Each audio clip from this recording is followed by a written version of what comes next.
தமிழ்நாட்டின் முதல் குளிர்சாதன புறநகர் மின்சார ரயில் சேவை இன்று தொடக்கம். சென்னை கடற்கரை செங்கல்பட்டு இடையே 14 ஏசி பெட்டிகளுடன் இயக்கம். எவ்வளவு உயர்ந்தவர்களாக இருந்தாலும் சட்டத்திற்கு அப்பாற்பட்டு இருக்க முடியாது. உச்சநீதிமன்ற தீர்ப்பை விமர்சித்த குடியரசு துணைத் தலைவர் தங்கருக்கு முதலமைச்சர் மு க ஸ்டாலின் பதிலடி.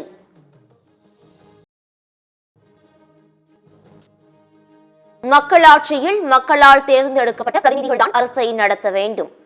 சம்பிரதாயத்திற்காக நியமிக்கப்படுபவர்களால் அரசு நடத்தப்படக்கூடாது என மு க ஸ்டாலின் திட்டவட்டம். குடியரசு துணைத் தலைவர்கள் அரசியல் கருத்து பேசுவதை இதற்கு முன் பார்த்ததில்லை. குடியரசுத் தலைவருக்கு தனிப்பட்ட அதிகாரங்கள் எதுவும் இல்லை என்றும் கபில் சிபல் கருத்து. மேற்கு வங்கத்தில் வன்முறையால் பாதிக்கப்பட்ட பகுதிகளை பார்வையிட்ட ஆளுநர் ஆனந்த் போஸ். முதலமைச்சர் மம்தா பானர்ஜியின் எதிர்ப்பை மீறி முகாம்களில் பாதிக்கப்பட்ட மக்களுடன் ஆளுநர் சந்திப்பு. மேற்கு வங்கத்தில் வன்முறையால் பாதிக்கப்பட்டவர்களுடன் தேசிய மகளிர் ஆணையம் மற்றும் மனித உரிமை குழுவினர் சந்திப்பு. மால்டா மாவட்ட முகாமில் உள்ள பெண்கள் மற்றும் குழந்தைகளிடம் குறைகளை கேட்டறிந்தனர். யுபிஐ பரிவர்த்தனைகளுக்கு ஜிஎஸ்டி விதிக்கப்படும் என பரவிய தகவலுக்கு மத்திய அரசு மறுப்பு. யுபிஐ பரிவர்த்தனைகளுக்கு வரி விதிக்கும் எந்த திட்டமும் இல்லை என்றும் விளக்கம். செல்போன் சேவை கட்டணங்களை உயர்த்த தொலைத்தொடர்பு நிறுவனங்கள் திட்டம். இந்த ஆண்டு இறுதியில் 20% வரை கட்டணம் உயர்த்தப்படும் என தகவல். கிருஷ்ணகிரி, தூத்துக்குடி, ஈரோடு உள்ளிட்ட மாவட்டங்களில் பரவலாக மழை. தமிழகத்தில் மழை தொடரும் என வானிலை மையம் தகவல்.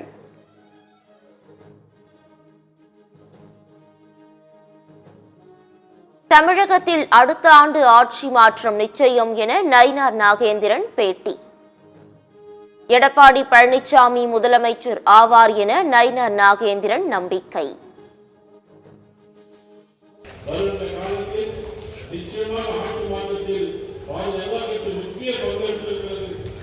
எடப்பாடி முதல்வரும் துணை முதல்வரும் வாய்ப்பு இருக்கா?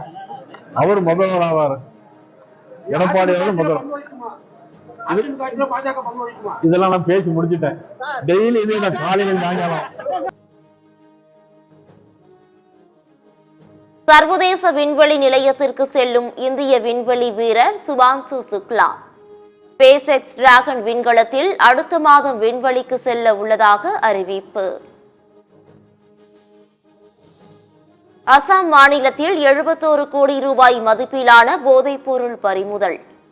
கவுகாத்தியில் போதைப்பொருள் கடத்தலில் ஈடுபட்ட 2 கைது செய்து விசாரணை.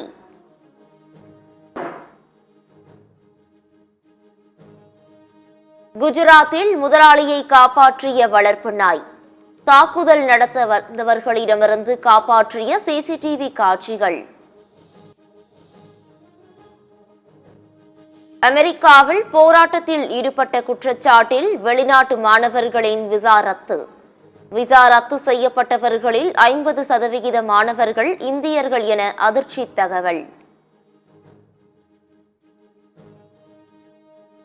நக்சலைட்டுகள் ஆயுதங்களை கைவிட்டு தேசிய நீரோட்டத்தில் இணைய வேண்டும்.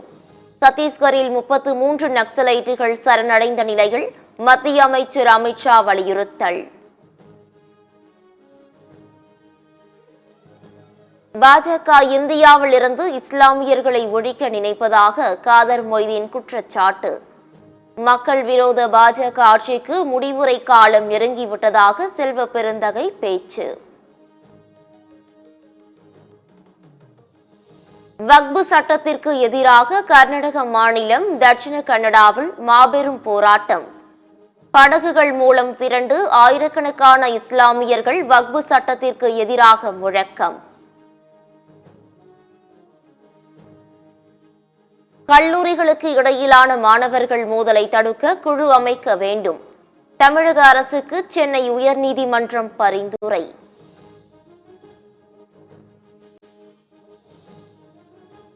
ராமநாதபுரத்தில் தடை செய்யப்பட்ட கடல் குதிரைகளை பதுக்கி வைத்த நபர் கைது.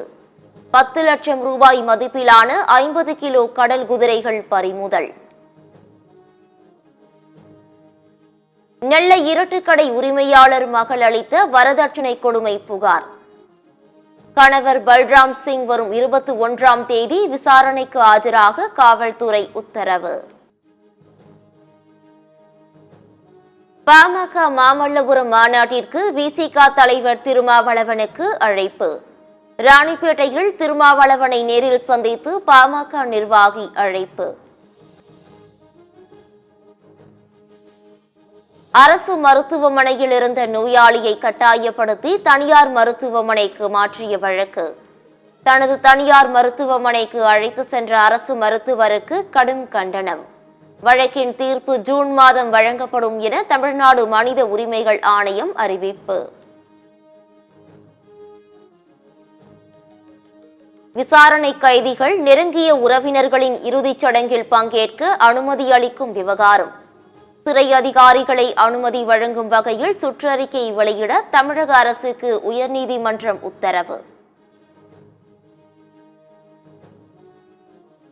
பாதுகாப்பு துறையில் இந்தியா தன்னிறைவு பெற அரசு உறுதி பூண்டுள்ளது. பாதுகாப்புத்துறை ஏற்றுமதி இலக்கை 50,000 கோடியாக நிர்ணயித்துள்ளதாக ராஜ்நாத் சிங் தகவல். மத்திய அரசில் பல்வேறு துறைகளில் பணியாற்றும் செயலாளர்கள் மாற்றம். வருவாய்த்துறை செயலாளராக மூத்த IAS அதிகாரி அரவிந்த் ஸ்ரீவஸ்தவா நியமனம். உக்ரைன் ரஷ்யா அமைதி ஒப்பந்த முயற்சியை கைவிட நேரிடும் என அமெரிக்கா எச்சரிக்கை. போர் நிறுத்த பேச்சுவார்த்தையில் எந்த முன்னேற்றமும் ஏற்படாததால் அமெரிக்கா விரக்தி.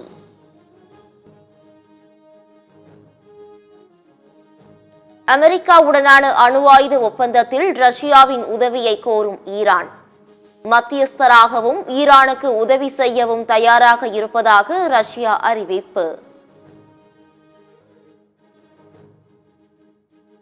பெங்களூரு அணிக்கு எதிரான IPL போட்டியில் பஞ்சாப் அணி வெற்றி.